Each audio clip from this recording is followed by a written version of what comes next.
Wholeness and Balanced Vibrations, everyone. It's that time again. Somebody was in the timeline like, where's he at? It's time for the next 7 Raw. You better believe it. It's time. So I'm going to give you some of what I'm working with. Now, first and foremost, I want to say wholeness to everyone. I want you to know that we are working on something massive that is reaching its first stage of completion, and it is an incentivization system of consciousness. It's going to get you onto a high vibration. It's going to link you up with a lot of special people and friends that can assist you in expanding, especially those that are in your area. It's going to give you some accountability. It's going to really answer what I see is some of the toughest questions delivered to the conscious community in relations to what they have solutions for. So that is on point and on its way. So just know that I'm not just sitting around pondering things and thinking about it. I'm actually moving with all of my power to actually bring some solutions. And I just feel like this life, that it's just got me like that. That's the purpose here right now until I come to completion. So this is actually what I'm going to talk to you about. It's some really deep stuff. It's some stuff that you're going to have to play around with on your own, in your own consciousness. You're going to have to start seeing certain things that you even do and start really self-diagnosing yourself and getting yourself on the right path to the deprogramming. And then also, and really some of the hacking, so you can see beyond what is generally expected from the average human being. Now, the next thing is really briefly, man, you're going to have to create some really good habits. Like, remember, like right now, let's say one of the highest commodities is motivation.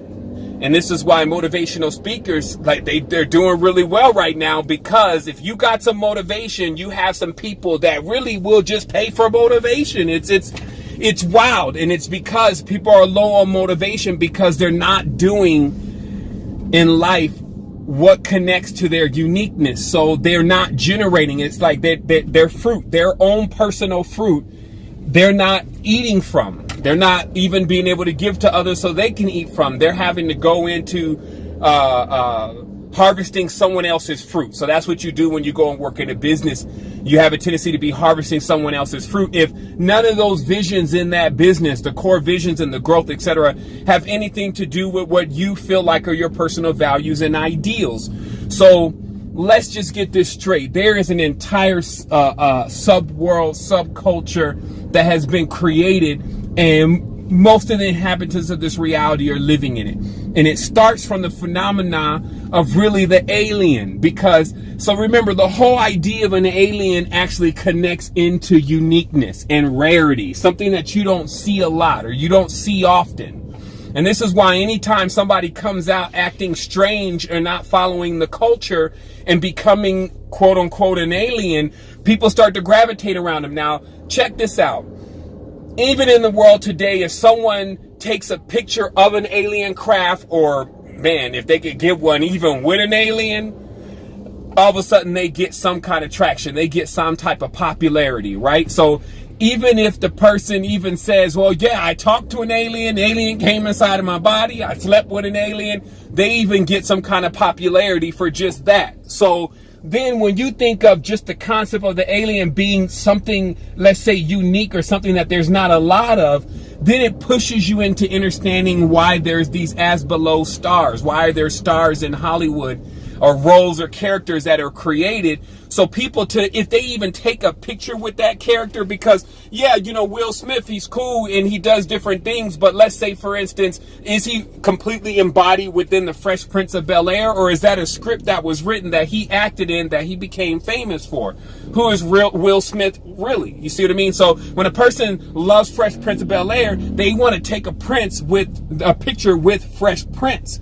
So they get in there, and even that picture, if they go back, they put it on Instagram, Facebook, whatever, they're like, yo, you was with Will Smith. So even then, there is enough power and rarity right there to show you, if you lock into your uniqueness then there is going to be a phenomena that always occurs, which is people actually want to drive current into uniqueness because it reminds them of something that they want. It reminds them of something that they wish to achieve. Now, you want to deliver, though, and that's why I'm citing a lot of these motivational people, especially the ones that are super cash heavy, because and also connection heavy. Like, they got a lot of other kind of resources, being able to talk to people, get people to develop things. You know, when you are, let's say, someone that is a as below star, famous, whatever, you can have interns working for you almost indefinitely just because they want to be around. So if you could put them on a real mission and something that's really going to happen, then this is the perfect formula. But then there's something that's lacking. And this is what I want you to really tune into today, because what be lacking is the inability to create a story from start to finish. Okay, most people don't know how to create a real story from start to finish. Now, I'm using these words loosely because it's still a projector, it's still pushing light, it's still pushing an illusionary scion, or an illusionary or a light-based world or field. You know, some people, they're like, oh, I have this illusion, and why are you there sitting and talking then? I'm talking, trying to educate you from your ignorance. Okay, look at the word illu as in illumination, light. Zion as in world or mainframe, Sony. Okay, so that means a world or illusionary mainframe constructed from light, right? But see, the thing is because most people don't know how to plan, and most people don't know how to create a story from start to finish. When they get inside of something else's story that is a little bit more detailed, they kind of get lost in the story. So let me show you how it happens. Now, any architect, like they say, the great architect. Any architect knows exactly every single thing about what needs to be built before they start building, because they use a script. They use blueprints. Okay, so most people don't know how to put blueprints together. They're living either day by day. They even have it maybe pegged out for the next 3 months. And sometimes every now and then you catch somebody that has it drawn out for the next 5 years, but what they're generally drawing out is a fantasy. Now, let me show you the difference between a reality and a fantasy. Now, if I'm in Hollywood, we're creating a movie and we say it's going to be a fantasy, this means I can actually write stuff in the script like, and then he jumped off the mountain, and then he spread his wings and he flew into Gryffindor with wings on his back. And so, because this is a fantasy. Now, when you come into the real world and you try to do that, you're going to jump off that cliff, and then the real laws, the real rules, the ethics, the laws of light are going to come into play, like your density. Are you really light enough? Do you have enough thrust? I'm not saying that flying is not possible, but it's going to take a lot of kundalini coming from the root chakra to really propel all that rest of that Vimana kingdom up into the celestial. So do you have that? And that's how you will go about that. But again, fantasy. So let me show you how, in a world where you have a bunch of sociopaths and narcissists, they constantly, because of looking at these TV programs and these stories that have been put together by master storytellers, or at least people who know how to write good fantasies, that people begin to adapt those dreams and then use those dreams as if they work in real life when they don't. Begin to expect things from others and expect things even from themselves that were not reality anyway. We're just all a part of a fantasy. So here's how you get back grounded into the true you and the progress of your expansion, and get away from somebody else's Hollywood world dream, okay? Until that dream starts incorporating something that you'll be able to expand from. So let me just explain to you very simple. So first of all, the world, it lacks planners. It lacks people who know how to create games. Like, think about the person who created chess. They had to create up to, over one, back to, okay, this one goes across, but it can't go straight. This one goes straight. This one only advances one, but when it gets further out there, it can have this, then it can turn into this. That's gamification. So games have been around since the beginning, because the whole damn thing is wired off of what we would call game theory, because it is still an illusionary field. But follow me now. So what happens is that when somebody creates a story, okay, and that story has been put together from start to completion to have all of the characters necessary in the story, the antagonist, the protagonist, you know, even deeper than that. So how did the building get built? Oh, it got built by these people. And then where did those people come from? Oh, those people came from this island over here. And then how did they get on that island? Oh, they got on that island because they literally live over there and they settled in. So they have a whole story that they continuously roll out in the mainframe, right? And this story is constantly sent out into the projection of what we're in right now. Let's say, for instance, every single Disney movie has pretty much the same lineup of characters, right? So then when people get into the real world and they try to bring those characters into the real world that they've adapted to since the time they were young, watching all of this stuff, those characters don't work. And then this is what happens. Your dream world gets hijacked.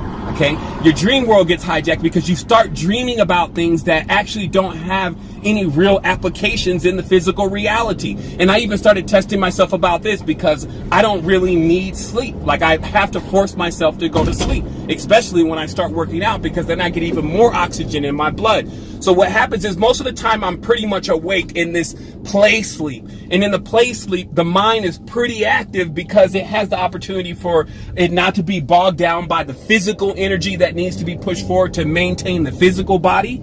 So it's not bogged down by that. So it goes into its creative force. It starts budding thought. So when it starts budding thought, especially at 2 or 3 in the morning, when I was utilizing that for spiritual aspects of things, which are a lot more fanciful than the reality. So when I was using it for spiritual aspects of things and going off into other worlds and reading different books and seeing geometry, it was very effective at that. But when I started telling it, well, bring me something practical though that I could use to assist the people that are here, I found that it would wake me up early in the morning, and I'm just using it as an extra character, early in the morning with a eureka. I got an idea. This is how it can work.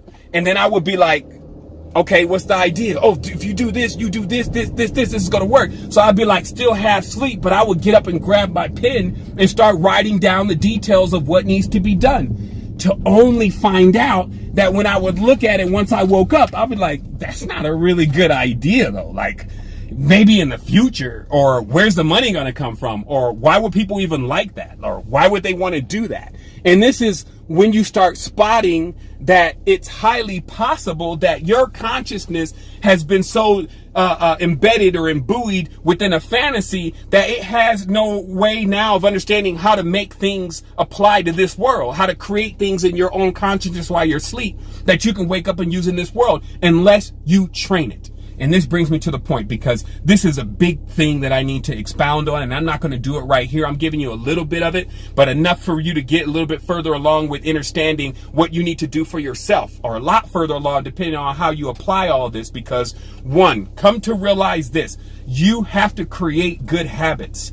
And what I mean by that is, like, I got stuff to do today. It's actually Mother's Day in Costa Rica. I got an entire gamification system that I need to personally write out to understand how to incentivize mindfulness. I have quite a few different things to do. So getting into any activities that may seem strenuous to me, or may seem like they're going to take some energy from me, I may want to double, I may want to not do that, right? But what if working out falls on that list? Because it does. When you go to the gym, until a certain point especially, and then if you're always on the grind, that point maybe never happens. And that's what I mean by you come out like, oh yeah, I'm invigorated. Well, if you were actually building up the ladder to become stronger, you generally pushed yourself, to the point. And then when you come out of there, you're a bit exhausted. You kind of need to, recover for a little bit, right? So what I mean is that means that you would be going into something that the consciousness, especially if it's lazy, especially if it's living in a fantasy, is going to be like, well, I don't think that needs to be done. It'll even go into, well, why don't we breathe? Why don't we do yoga? And then when you start making yoga a habit and doing that, it'll start saying, well, why don't we just lay here and just burn some incense? And then when you start making that, as you pull back more and more from the continuous push, do not go into the dying of the light. Like, even right now, especially men and anyone that is generally solar driven, this is the waning part of the pantheon right now as far as how the year is set up. Meaning that we're going into December, so for a solar system, things get colder during that time. So this means you get slower, you would get less motivation. That's all if you're tied just into the system. So you got to be able to hack beyond the system and be like, yeah, but there's still no sunset for the sun. And I'm going to still burn bright. Here it goes. And then be running in there, continuously working. Give yourself time frames, 22, 23 days, doing something consistently until it develops habits. Now, I'm going to do it one better for everyone. I'm going to develop the system, put it in the calendar, and make it really easy for you to follow from your mobile device. And we're all going to have fun with it. But for those who don't want to wait around for that at all, because I don't have time to wait around for it, it's going to be here very soon. But if you wanted to get on this yourself and just understand what's really happening, listening, that's what I'm doing, is delivering this message to you today. Last but not least, narcissists, sociopaths, and psychopaths, okay? The paths. Now, the interesting thing is that, first of all, a sociopath, just according to etymology, especially with words like social media becoming so popular, is literally saying the path of being super social is that eventually you don't care anything about anyone else anymore but yourself. That you become so self-centered and so self-absorbed that every single act and stunt that you pull becomes something about yourself. Okay? Now, we're living, first of all, in a sociopathic society, because the difference between a sociopath and a psychopath is you train sociopaths. Psychopaths are born that way. Okay? So in a sociopathic society where people are basically, because if we're saying that sociopath, according to etymology, means a person who's over and extrovertly social, would eventually deaden out their senses. Okay? Even with a psychopath is like the next level. It's saying that in retrospect, if you keep going through these cycles, if you keep doing the same thing over and over again, you never discover your uniqueness. You keep coming through reincarnation after reincarnation after reincarnation, you become a psychopath. You won't even feel like it's a wrong thing to do bad things to other people and to not maintain balance within yourself. You will then begin to fuel yourself from the gratification that comes with power when you're exerting your energy over people, versus the empathy and the joy that comes when you actually assist others and they create something new because of what has been given from you. So see, the thing is that that's how you peg both poles, is realizing that you have people that are sociopaths and psychopaths in this reality, and most of them run the big businesses and most of them run the corporations. They feel gratification at enslaving thousands of people and pushing thousands of people down and accelerating themselves, and they feel the same gratification that someone would feel in the power that is connected to the things that are related to, and let me get out of this guy's way. They feel the same gratification in the power that is connected to a person who is empathic and actually feels gratification for someone who is actually being assisted and being helped. Okay, so this is a real world, right? I don't know if you want to call them reptilians, if you want to call them whatever. I'm just telling you, there are those who exist with those traits, and they're in the positions of power. And in those positions of power, which they fight for and strive for, and they want so much, they want it more than people who don't get into that.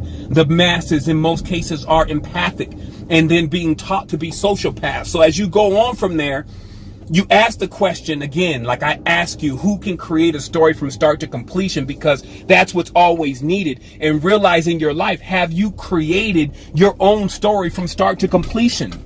Because, or are you only writing a fantasy for yourself? And the fantasy is you don't have all the details. None of the stuff is applicable for what you're asking for. If you're putting yourself into this position of saying, well, one day it's going to be all better, he's eventually going to, or she's eventually going to, or they're going to eventually to, and that's just your story, then you're living in a fantasy. Because if it doesn't involve, well, I'm going to do this, first I'm going to do this, then I'm going to do this, then after I do this, I'm going to do this, and you write your whole story to completion, and then that's going to give you the power that's needed. So let me see if there's anything else. And like I said, you're rolling right with raw work. This is where I'm really at in my consciousness and putting things together. Also, the narcissists, like these narcissistic people, have basically also been under these conditions, especially when they're younger, where a lot of people didn't give them, or people didn't give them the love, the parents didn't give them the love and things they need. So they come out somewhat skewered, where they expect all of that to come from the reality, and they do things that only are about that. Narcissists, oh, look at me, oh, look,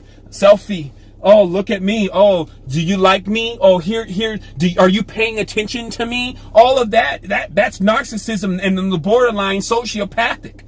But again, this is what the reality is breeding and going to breed anyway. So unless you hack the system, and this is why, make your good habits, because you're going to need them. Your good habits are inhabitants of your own consciousness that move in and say, okay, this is going to be better off for you. We're going to train your mind into something. Let me give you some examples. Some people, they always are going out to eat because they don't like to cook. It's too much of a burden on them. Start making a good habit. 22 days, I'm going to cook my food. Okay? Other people, it's the whole gym thing. They just, get lazy and tons of excuses. Oh, I don't need to go, and it's the wrong way. And 22 days, I'm going to the gym every time. It's because it's going to say no. You already have a habit of not doing it. You have a habit of not generating your uniqueness. You have a habit of not generating energy. You want to go and get it from other things and then do as least as possible. But that has you on the opposite system. That has you chasing it. To get it to come to you, you exert the force continuously until it completely runs its cycle. That's it. Wholeness and balance vibration. This is it. Like, we're about to go into something that I feel personally will be beyond any platform that you've seen. And it will only be a metaphysical augmentation. It won't be designed to take up all the time into an electronic device. It'll actually be designed to pull people out of these cubes and put them into themselves and connect them with the people that are necessary to get the things happening. We create by pressure. That's what they call in the gamification. Hey, we're all over here. And you either get down or lay down. Like, either you come into this massive expansion of unification, or you stay out in the cold where you won't be able to survive. What it do? That's how it's got to be. And this is where everything that you have been trained on and everything that you have learned will come to serve you now if you write your story from start to finish in this reality, and then go on to your expansion where there is no end. Wholeness. This ain't that put your faith in favors later, thank the neighbors. I came to bring them that thing that cracks the creator's data. The great debater, you're slow, at least a turtle know exactly why Morris never lifted weights with Slater. May have sage years, I missed the bell then, but know your principles, cause branching out, they don't teach you that in judicial school. The chi is deep, sway seven, ninja jujitsu moves, official views.